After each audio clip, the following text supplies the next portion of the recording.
Israel's Prime Minister Benjamin Netanyahu is set to take the witness stand on Tuesday, the first time in his long-running corruption trial under a court order. This trial is likely to force the Israeli Prime Minister to juggle between courtroom and war room for weeks. The court said Netanyahu is charged with bribery, fraud and breach of trust, will testify 3 times a week. Israel has been waging a war against the Palestinian militant group Hamas in Gaza for more than a year, during which Netanyahu had been granted a delay for the start of his court appearances. But on the 5th of December, judges ruled he must start testifying.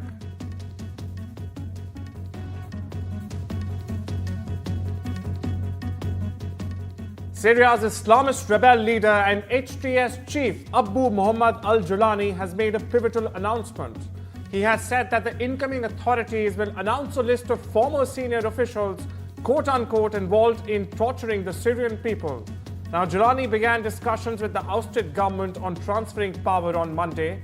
This a day after his opposition alliance dramatically unseated President Bashar al-Assad following decades of brutal rule.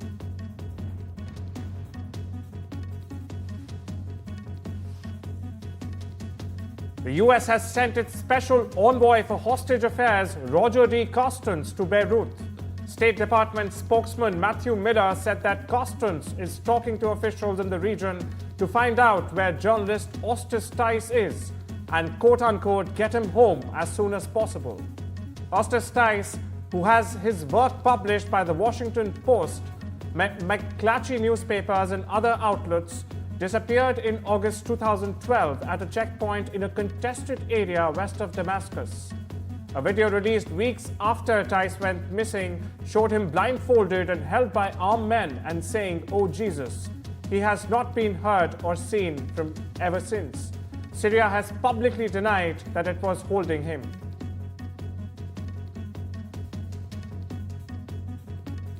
Britain, Germany, France, Italy and several other European countries have started to freeze all pending asylum requests from Syrians one day after the ouster of President Bashar al-Assad. Berlin and other governments said they were watching the fast-moving developments in the war-ravaged nation. Meanwhile, Austria signaled it would soon deport refugees back to Syria.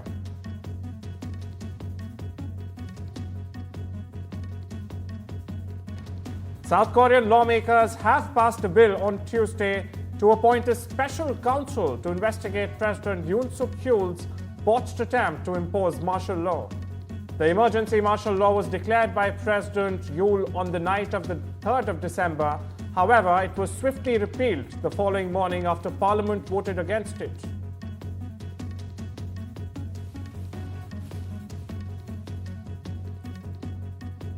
UK Prime Minister Keir Starmer visited the preserved 15th century mud brick city of Al-Turref during his trip to Saudi Arabia. The site was the first capital of the Saudi dynasty. Starmer was shown the remains of the 15th century Najdi-era citadels and palaces. He visited the site after holding talks with Saudi's Crown Prince Mohammed bin Salman in Riyadh. According to government statements, Starmer's trip to the Gulf is aimed at increasing investments and deepening defense and security ties. The Gulf states are major investors in the United Kingdom, with trade between Britain and the UAE worth £23 billion, and that with Saudi Arabia estimated at £17 billion.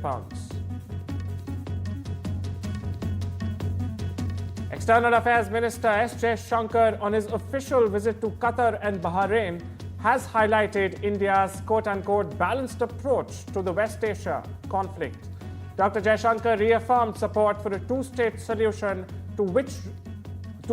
with regard to Israel and Palestine, emphasizing India's strong opposition to terrorism and hostage-taking.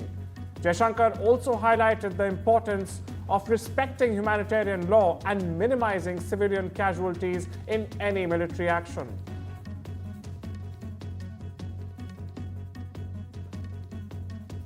Contributing to the UN UNRWA, UNRWA, which is the primary relief agency in respect of the Palestinians.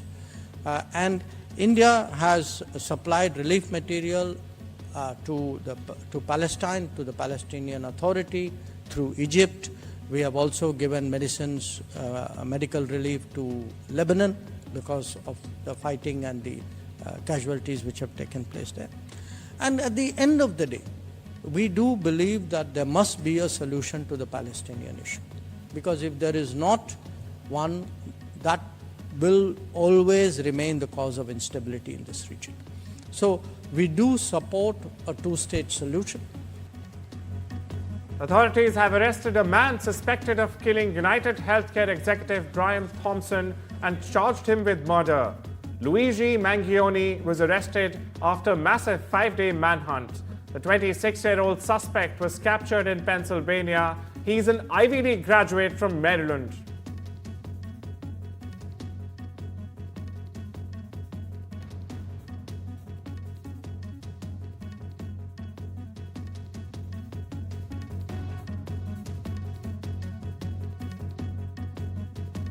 Members of the Altoona Police Department arrested Luigi Mangione, a 26-year-old male, on firearms charges.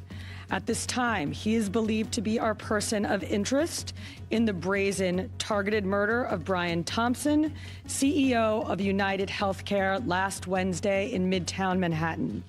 The suspect was in a McDonald's and was recognized by an employee who then called local police. Smugglers with $4.2 billion worth of meth have been caught in the biggest such Indian seizure. What's more, Indian police have sent a legal demand to Elon Musk's Starlink seeking details of who purchased its internet device that helps in sea navigation. Elon Musk-owned Starlink has been asked for the purchaser's name, payment method, registration details, and where the internet device was used. Smugglers traveled in international waters from Myanmar to India.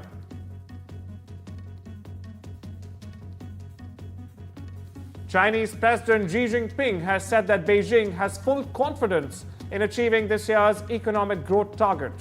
He added that China intends to continue playing the role of the world's largest engine of economic growth. According to Chinese state media, Xi also said he hoped the United States would work with China. The leader added that there will be no winners in tariff wars, trade wars, and technology wars. Taiwan has raised its alert level. It alleges China has reserved airspace, deployed naval and coast guard vessels in what reportedly are the first military drills across a broad swathe of the region's waters.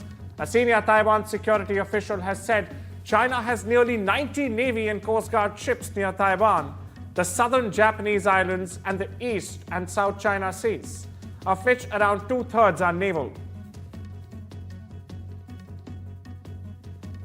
Canada's Prime Minister Justin Trudeau has said that 25% tariffs on everything going to the United States would be devastating for the Canadian economy.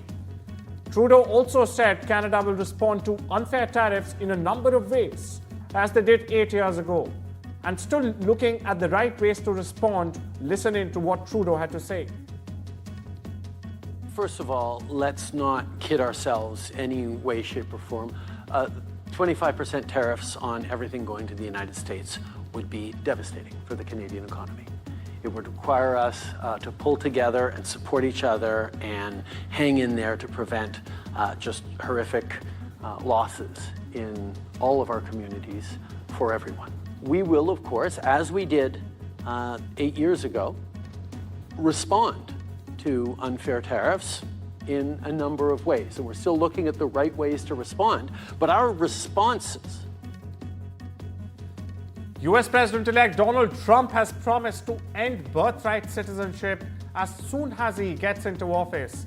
This to make good on campaign promises aiming to restrict immigration and redefining what it means to be American. Now, birthright citizenship means anyone born across the United States automatically becomes an American citizen.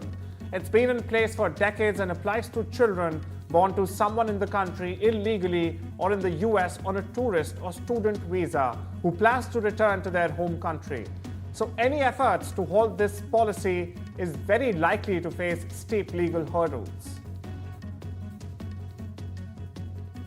US President-elect Donald Trump's pick to lead the Pentagon, Fox News commentator Pete Hegseth was back on Capitol Hill Monday looking to bolster support for his nomination. Hegseth met Monday morning with Republican Senator Roger Marshall of Kansas, who told the former Army veteran he has his full support. Now, Hegseth's nomination has been plagued by allegations of sexual misconduct, excessive drinking, and financial mismanagement.